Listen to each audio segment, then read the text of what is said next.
Bismillahirrahmanirrahim. Alhamdulillahirabbil alamin. Assalamualaikum warahmatullahi wabarakatuh.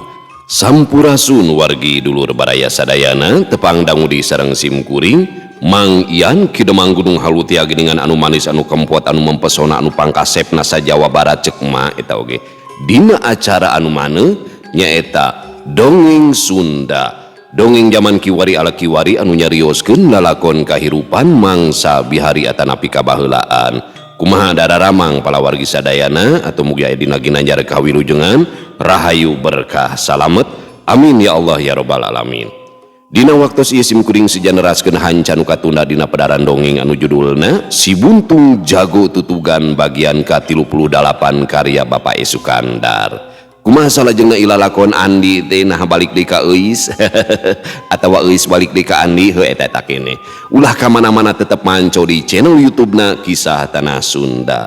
Namun satacana dilajeng kade ulah hilap nu teu acan subscribe kana YouTube-na Kisah Tanah Sunda, Dongeng Sunda Mang Ian sareng Kidemang Gunung Halu aya tilunya palawargi. Mangga di-subscribe heula supados tiasa kenging notifikasi kanggo satiap jejer carita nu salajengna oge nu sanesna. Anu parantos subscribe simkuring ngahaturkeun nuhun laksa ketika bingahan atuh mugi asing tiasa janten rencang nu ngahibur ka palawargi sadayananya mepende nu hese sare ban. Kanggo ibu-ibu bari masak nyeuseuk gegerosna, kanggo bapak-bapak bari nyantai nyi kopai udud samsai ngabaheuhai ditepas bari nyawangkeun nu bohay oge di padamelanana balelol oge di padamelanana oge di padamelanana di tempat konveksi bari ngajahit motong berasna, di tempat cukur asgarna nya, di pasar, di pabrik, di kantor, di perjalanan bari nyupiran, pokona mah kum kadulu-dulu nu aya di lembur baraya nu aya di kota ugi di pangumbaraan kumargi teu sakedik wargi-wargi urang nu aya di luar daerah bahkan di luar negeri sok mararanco dina dongeng Sunda Mang Ian teh janten rencang damel landong katineung cenanya mepende lamun hayang sare gitunya hese sare ngupingkeun dongeng deuh pe kasarean nya kabawa ngimpi Mang Ian teh waduh aing asup kana impian nu garulis pajarkeun teh pan pi omongon oke ulah hilap di like di komen sareng di share nya saumpamina ngaros kahibur ku pedaran dongeng simkuring teras hoyong nyawer tiasa kana nomor dana ieu nya sabaraha we saikhlasna etang-etang parkir nya wewes gitu nya agung sae gitu nya ulah langkung raos upami disambungkeun kana speaker aktif atanapi toa masjid jam 2 puting pada ngontrol ge sakumaha biasa palawargi sadayana nya kumargi Bapak Sukandar mada tos ngantunkeun ieu pengarang dongeng Si Buntung teh tahun 80-an dongeng nage di pedar tahun 1860-an nya atuh hayu urang ngagip da ngagip mah gratis ku aosan Al-Fatihah nya ka ahli kubur mah di mana urang resep ngadoakeun batur ya saleresna urang keur nyiapkeun ngadoakeun diri urang nyalira di mana urangnya ka papada jalmi Allah bakal nyiapkeun nya anu terbaik kanggo urang ku berkahna ieu aosan Al-Fatihah upami diaoskeun ku 10.000 langkungnya janten medan energi anu mana keberkahanana bakal ka ngecret ka urang sadayana atuh anu usahana sing dilancarkeun rumah tanggana sing sakinah mawadah warohmah nya nu daramelna sing salamet sing ageng milikna sing sehat nya sing panjang yuswa sareng sajabina khususon ila ruhi ahlil kubur Bapak Sukandar oge nyunkeun didona ya pangopun biang khususon ila ruhi ahlil kubur demi hajati Hairawati binti Arufati Syulillahilahum al-Fatihah. A'udzubillahi minasyaitonirrajim. Bismillahirrahmanirrahim. Alhamdulillahirabbil alamin arrahmanirrahim maliki yaumiddin. Iyyaka na'budu wa iyyaka nasta'in ihdinas siratal mustaqim siratal ladzina an'amta 'alaihim ghairil maghdubi 'alaihim waladdallin bighfir lana amin. Supados tinyang kolong tingkana waktu sayu urang sami-sami ngalajengkeun ilalakon Si Buntung Jago Tutugan bagian anu ka-38 mangga kaparayun sadayana wilujeng ngadangukeun prung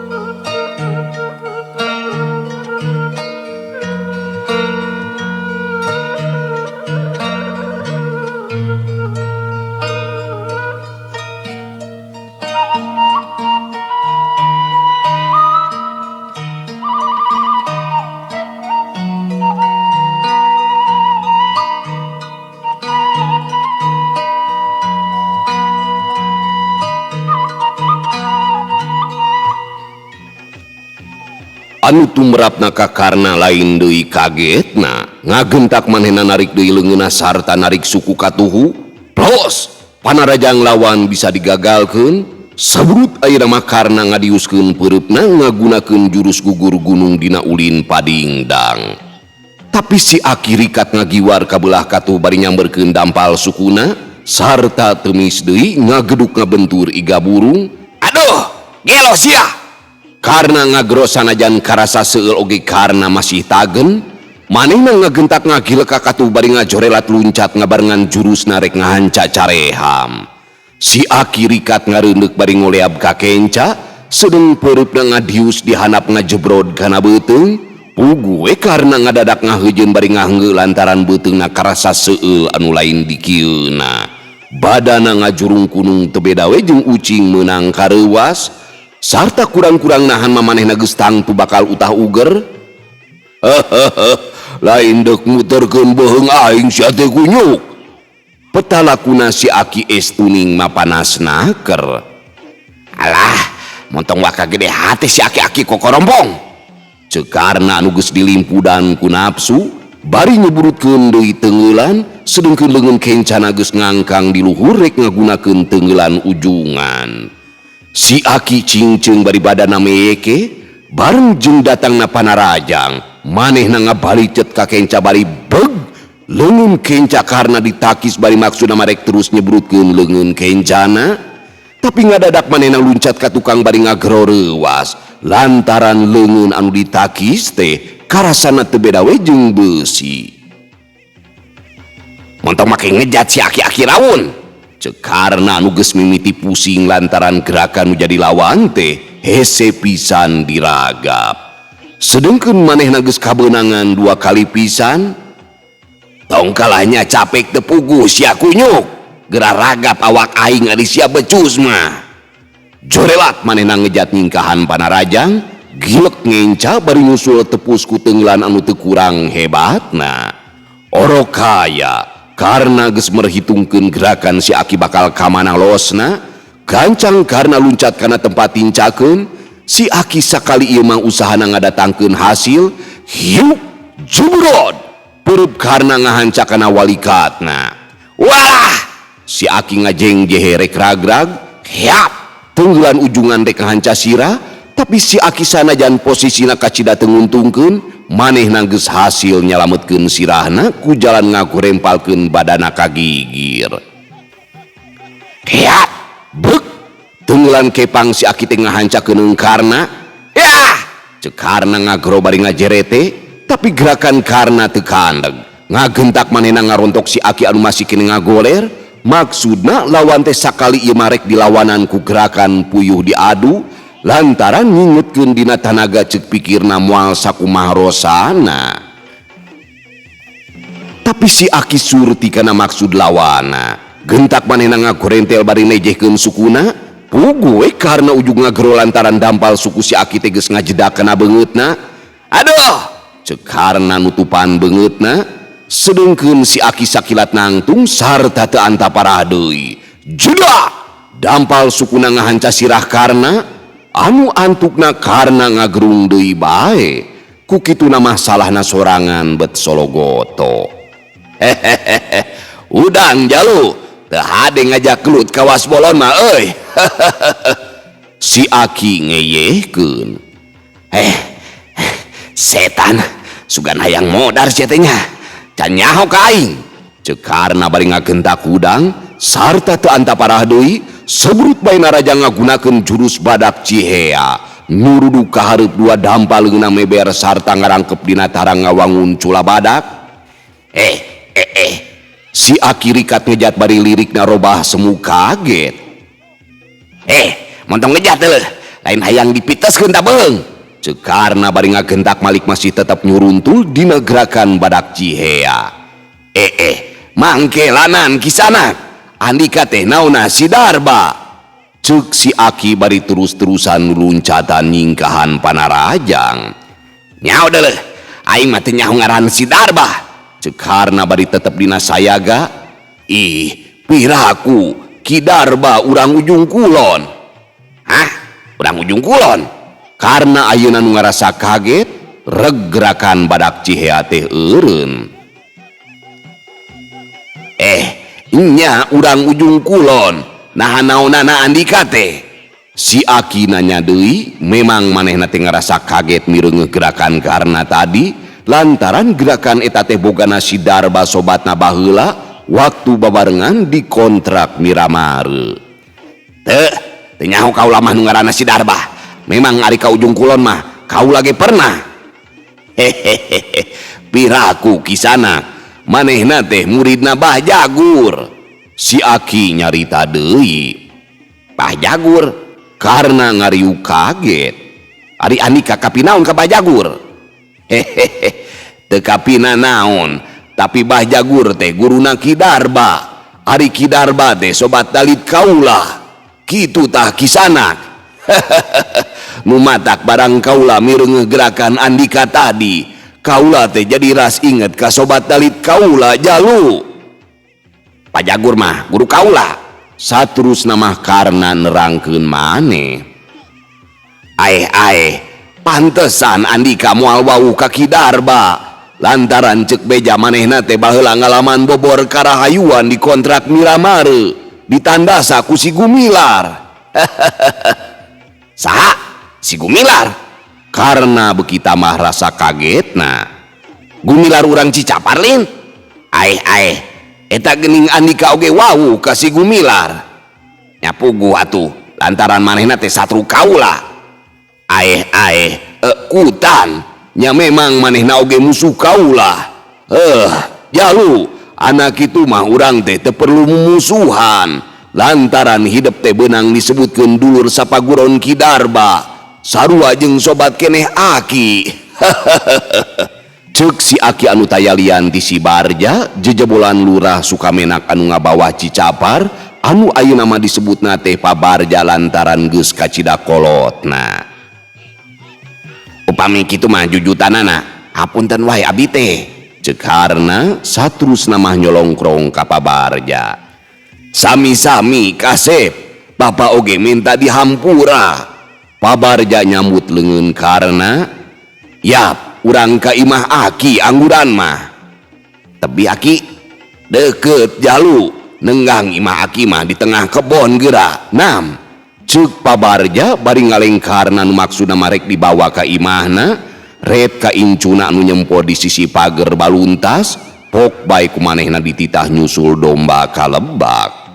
Geus kitu mah terus bae laleumpang ngarendeng teu bangun anu tas patelak.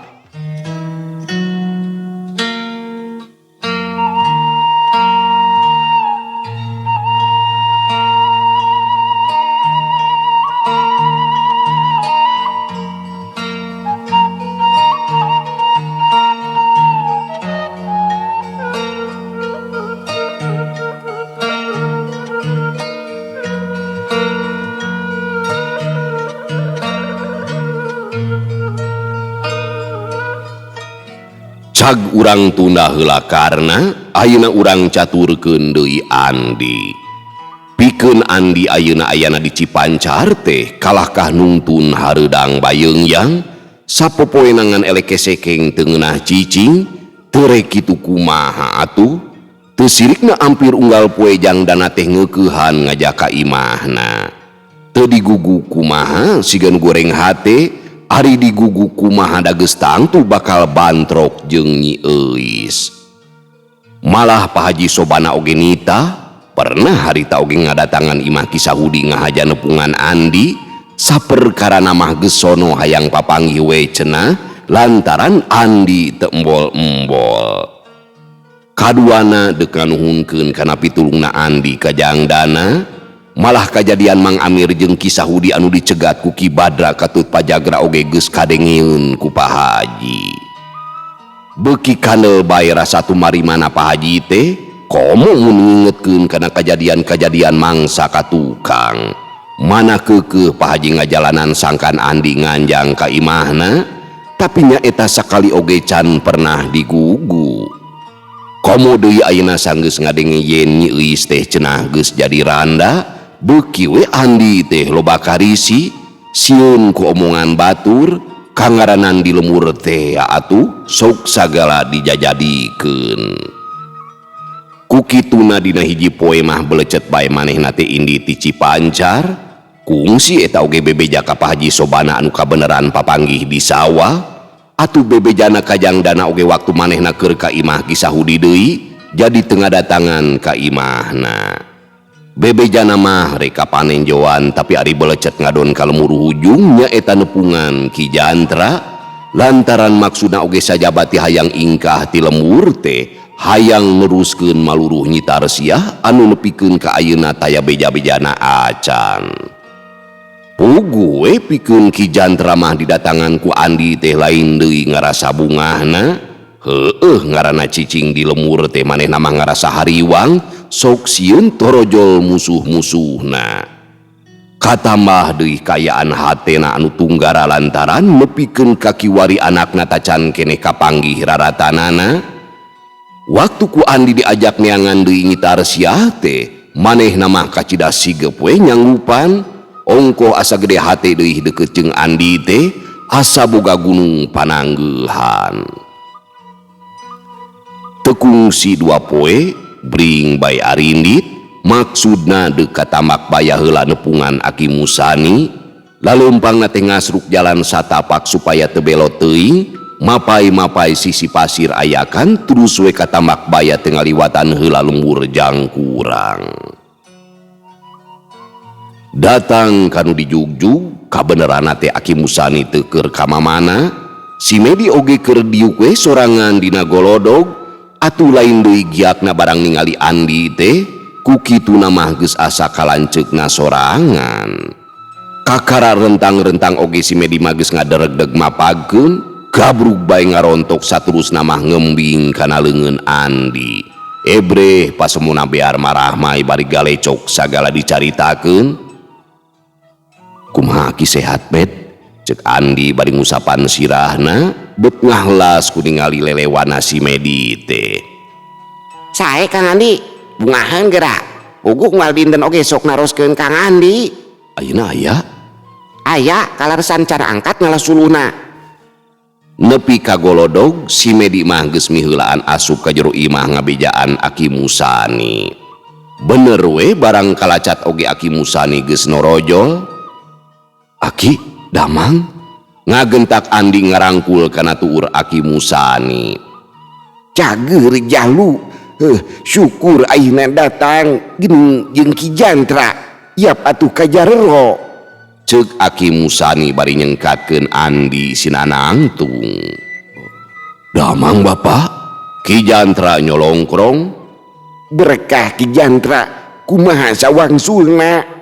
Alhamdulillah Bapak dina dangut ieu mah. Temal Ki Jantra.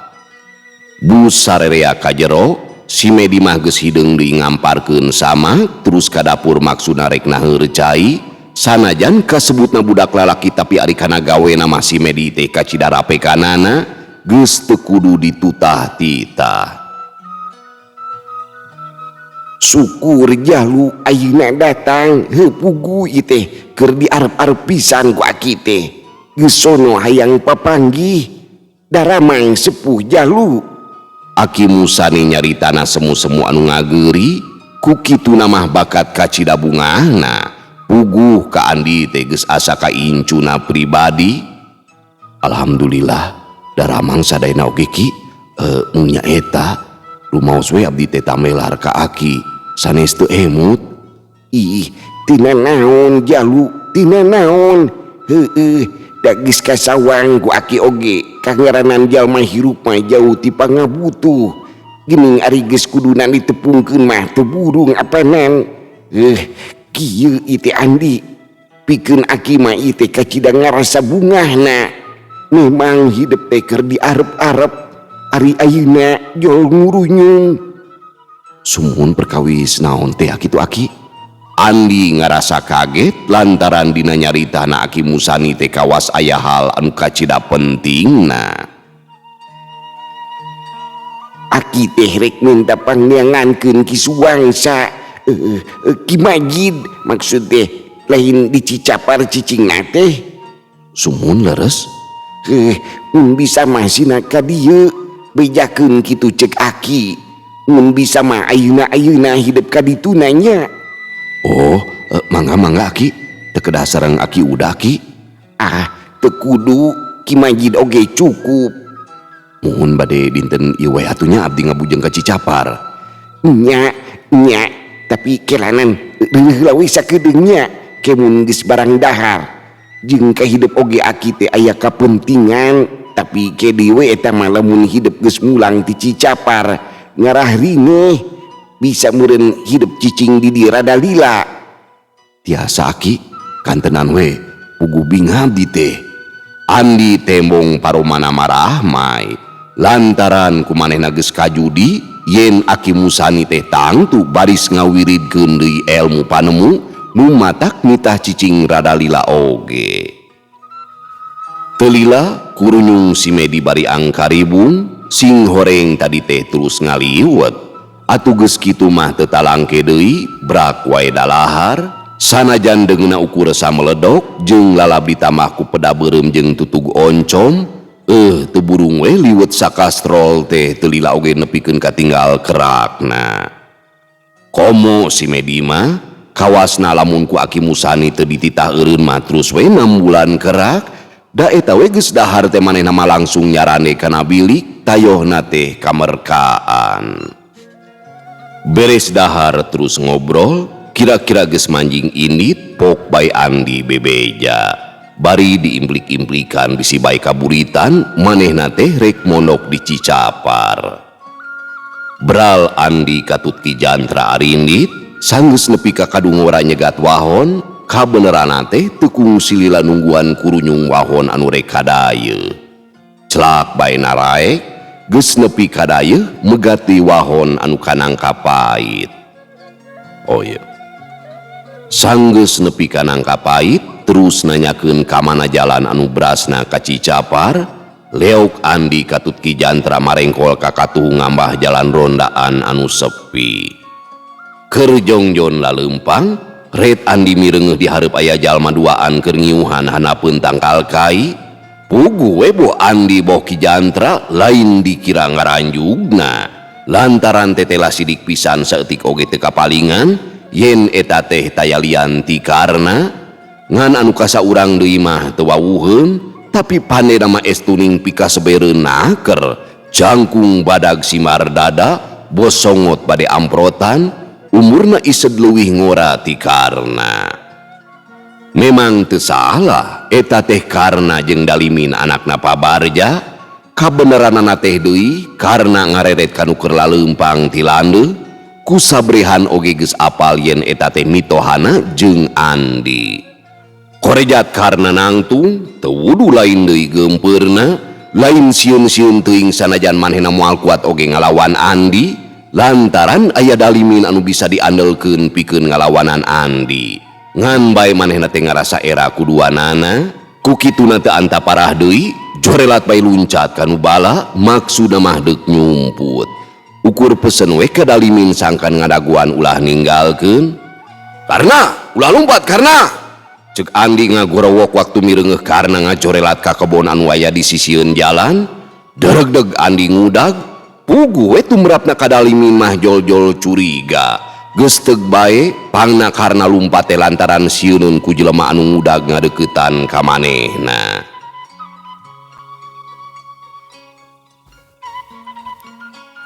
Ku kituna teu anta parah deui bareng Andi nyampeuk sebrut bae narajang bari ngagorowok. Montong ngaganggu ka batur aing sia boboh jeung aing lamun hayang diadu mah hiat cek Dalimin. Kilanan baraya tong wakang umbar nafsu ya cek Andi bari jingkrak nyingkahan pereup Dalimin anu geus nyewuk ngalabeungeutna bari saeutik oge taya maksud rek males narajang. Oh mutong loba bacot sia jurig sangareupan diri aing yeuh cek Dalimin bari sabrut di narajang bari ngasupkeun jurus Cigalontang anu memang pikapaureun lamun keuna teh. Aih bet murugul ning cek Andi bari ngawangun gerakan tapak jala. Des jurus Cigalontang teh dihanca ku leungeun buntungna hiuk jublon pereup katuna teu mingge deui ngahanca dadana Dalimin tapi tetela kuat rengrot-rengrot manehna kalakah ngangsorotkeun suku katuna sajalan jeung leungeun katuna nu ngeleweng lantaran dihanca ku leungeun buntung. Leungeun anu ngeleweng teh sanggeusna nilep ngahiuk di ngahanca Careham, Andi ngaranjug oge ngagentak narik suku katuna ka tukang bari marengan leungeun katuhna dipake ngepang si ku Dalimin anu masih nyolocos. Bareng jeung eta leungeun buntung ngadius jebrod. Ulah Dalimin ngagero bari ngageblag ka tukang sarta dadana karasa asa bejad. Tapi tetela manehna teh miboga daya kakuatan anu luar biasa ngagentak kudang deui. Sabut ngadiuskeun di jurus Cigalontang anu memang jadi andalanana. Andi ngagentak nguliwet maksudna madeg ngagunakeun gerakan panggalmui.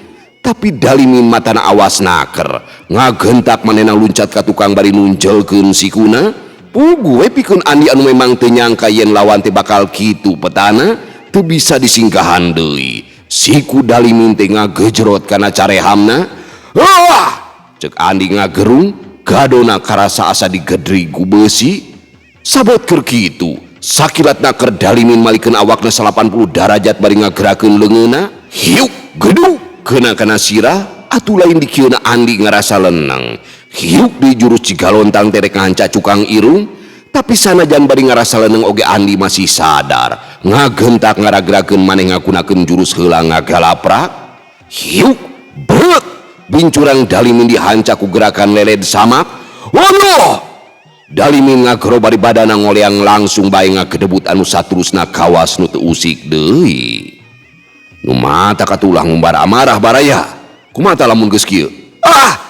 Ngadadak Andi ngagero bari nungkupan beungeutna ku dua dampa leungeun. Mana horeng waktu tadi ngagedebut sarta langsung ngusek teh sabenerna ngan sakadar api-api wungkul sangkan teu terus ditarajang, padahal saknya namah teu naon-naon pangaruh daya tahana anu luar biasa. Salila ngabebengkang teh leungeunna mah ngayap ngarawutan anu beyedug. Sakali ieu mah Andi teh cileureun ngadon ongko we nyampeurkeun teu boga curiga sama sakali. Nu mata kulah cileureun atuh baraya, cek Dalimin bari ngaguri nyelhudang sarta sebrut bae manehna ngasupkeun jurus Cigalontang. Bari hatena mah geus ujub yen sakali ieu mah piraku cukang irung lawanna teh teremuk. Puguh ulah bor bisa nakis lantaran Andi keur ukay-ukay gigisi kana panuna anu kaasupan taneuh kebul. "Curang sia setan!" Ki Jantra anu tadi gawena nyaksian ngagorok bari sakilat ngagentak luncat ngahadang Dalimin. Puguh ku manehna oge geus kairong lamun Andi moal waka bisa ngalawan. Hiuk dug jurus Cigalontang awor jeung teungeulan Ciaro. Hiuk gejrot. Wah! Dalimin ngagero bari sirahna ngadangheuk. Hiuk leungeun kenca Ki Jantra rek ngahanca Careham. Tapi Dalimin sanajan bener kayaan kuda-kudana teu sawowog tadi, manehna geus hasil nyalametkeun Carehamna ku jalan ngabalieurkeun beungeutna, bari ngageserkeun suku katuna sajalan jeung suku kencana ditarik. Gilek badana nyerongenca bari ngareundeg sapinuhna, sarta teu antaparah deui. Gambleng bae suku Ki Jantra teh dibajeg ku teungeulan kepang. Waduh! Ki Jantra ngaguak bari badana ngagaleong rek labu.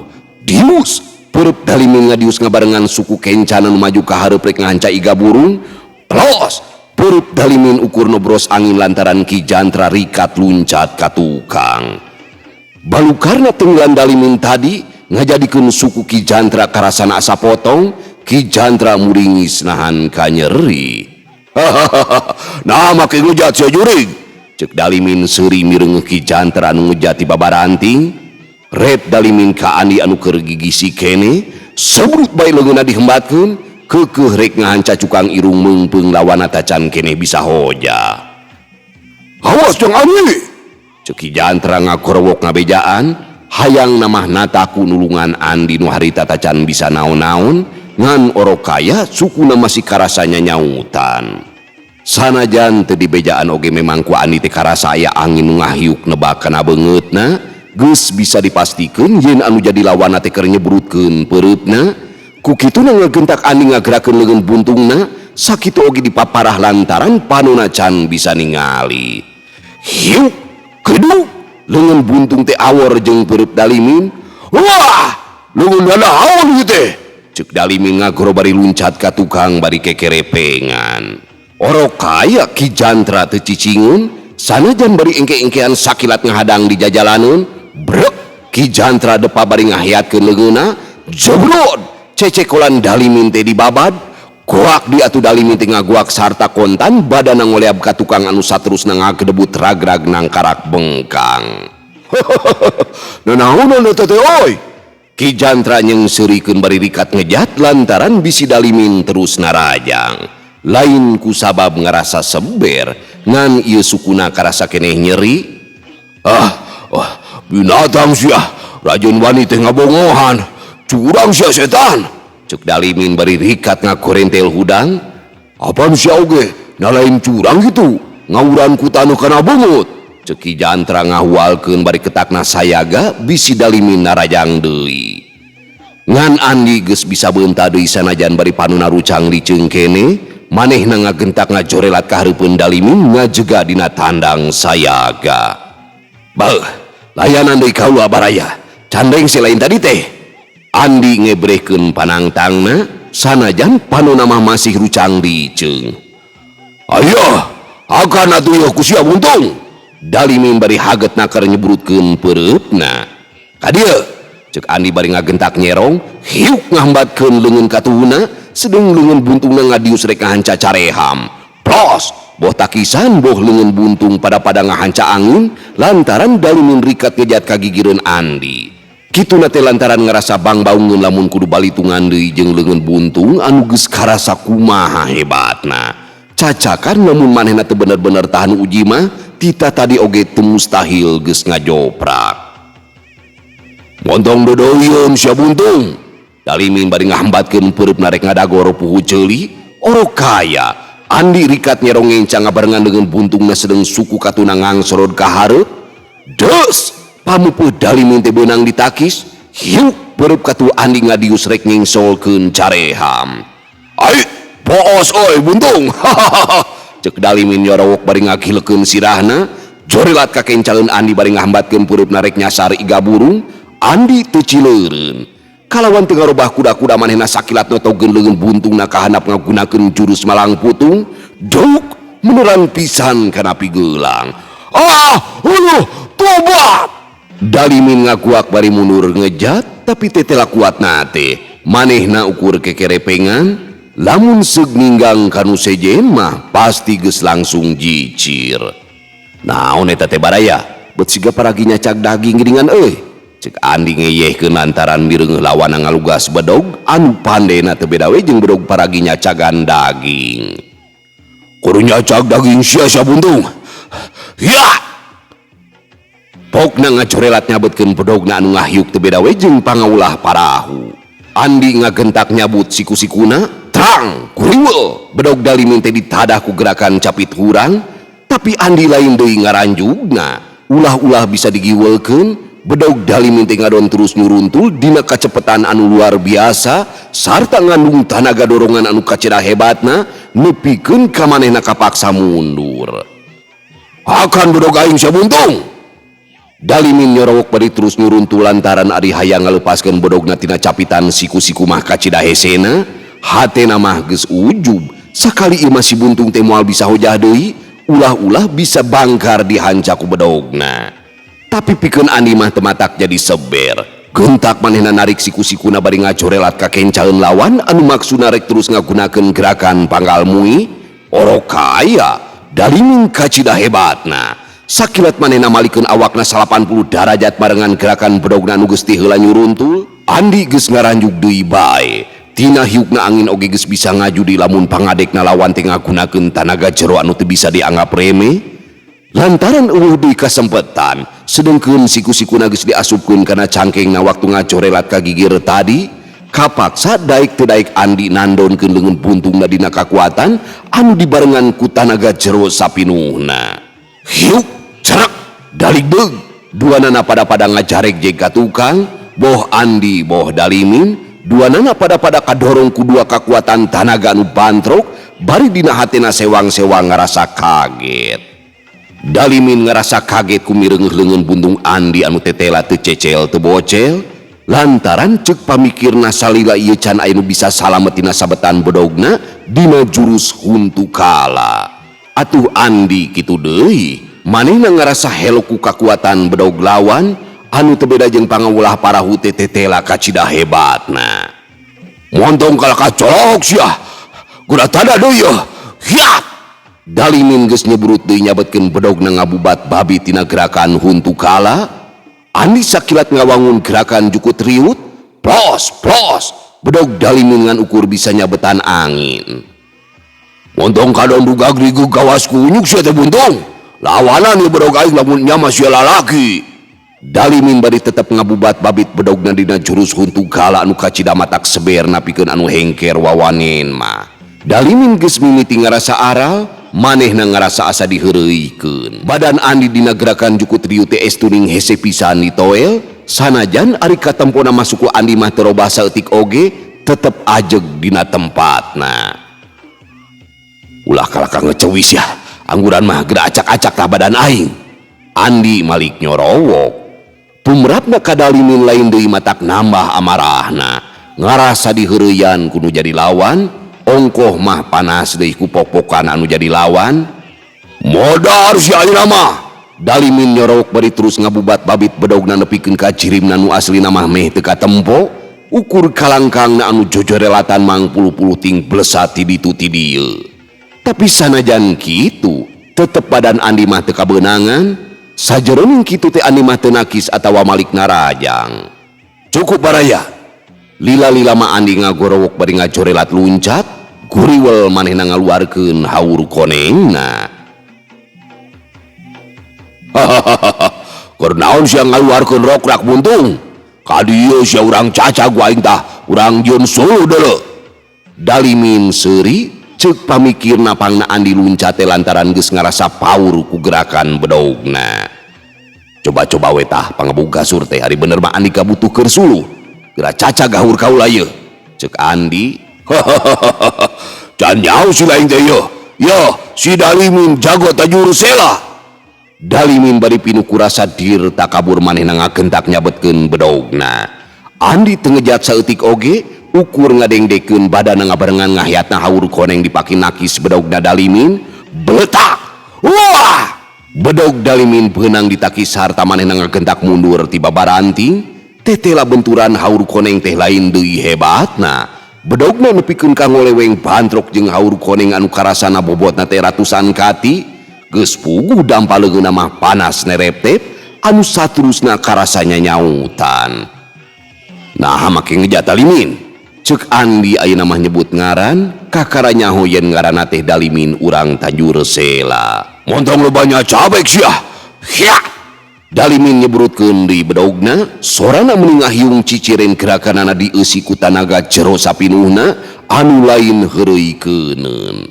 Geus komo sambaran anginna mah anggang keneh oge geus karasa nebakana beungeut. Andi teu loba codeka, langsung ngambatkeun haur konengna dipake mapag bedog lawan, tapi sakali ieu mah Dalimin mung ngalaman 2 kali ngadukeun bedogna, lantaran ku sakali oge geus cukup pikeun manehna ngukur kana kahebatan haur koneng nu jadi lawan. Ku kituna kalawan kesitna keur Dalimin ngarubah gerakan bedogna, terus ngulawit ka handap nyingkahan haur koneng, tapi gerakanna mah teu kahandeg terus nyerepet rek mapas cangkeng. Andi mundur bari ngulawitkeun haur koneng nyerong atuh rek mapag seseukeut bedog, tapi Dalimin ngagentak narik leungeunna ngabarengan badanna ngajorelat ka katuhun Andi. Hiu! Bedogna ditigaskeun ka katuh maksudna mah sirah lawan terek sakaligus digelencengkeun.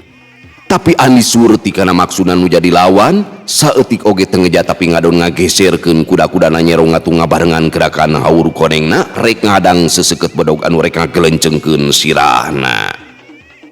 Dalimin teh eleh rikat, gentak narik deui bedogna sarta langsung dirojokeun kana kekemplong. Andi rikat narik suku katuna sarta langsung ngagerakeun haur konengna ka handap rek mapag seseukeut bedog. Tapi bedog Dalimin terus nyuruntul sarta badanna ngareundeuk sapinuhna, jelas rek dipake ngababad suku. Lamun Andi tetep teu ngejat tangtu haur konengna geus bisa ngabencarkeun sirah nu jadi lawan, tapi sukuna oge moal bisa salamet dirampalkeun ku bedog Dalimin. Ku kituna ngagentak Andi luncat ka luhur bari satekah polah nyabetkeun haur konengna rek ngicip-ngicip sirah lawan. Tapi Dalimin tetela kacida cingeusna. Mireng sirah narek dihancak ku haur koneng, sakilat manehna nyabutkeun bedogna kalur ngabarengan badanna anu semudengdek. Terang! haur koneng geus bisa dihancak ku bedogna sorana ngablentrang lir diadu jeung besi. Lamun Andi mah ngajaul akibat benturan bedog lawan nu ngandung tanaga nu lain bantrak-bantrakeun, Dalimin sorangan nepikeun ka ngudupru kabawa ku tanaga sorangan akibat mental diadu kana haur koneng. Hebat geuning euy, hebat harukrak teh buntung. Dalimin ngeberehkeun pamujina bari ngakurinjel hudang, lain deui kagetna lantaran haur koneng lawan teh kacida hebatna.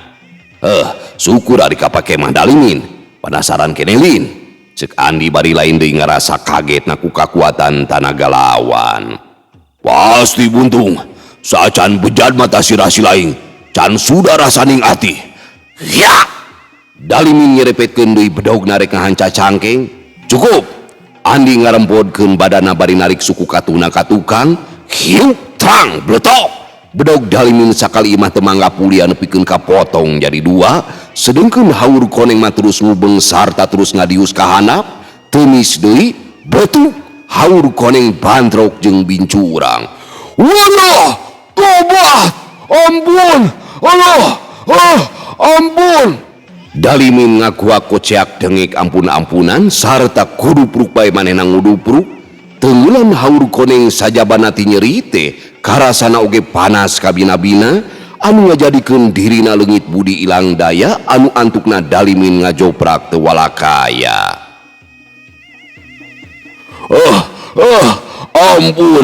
Ampun Baralur, rumaos kaula lepat teu asak sasar. Ampun. Dalimin teu sirikna acong-acongan menta dihampura bari teu eureun ngageunggeui.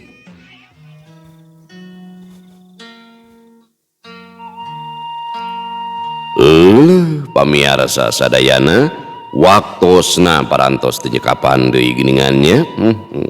Cag urang tuna ieu lalakon si buntung jago tutugan. Insyaallah kini urang lajengkeun dina episode anu ka-38.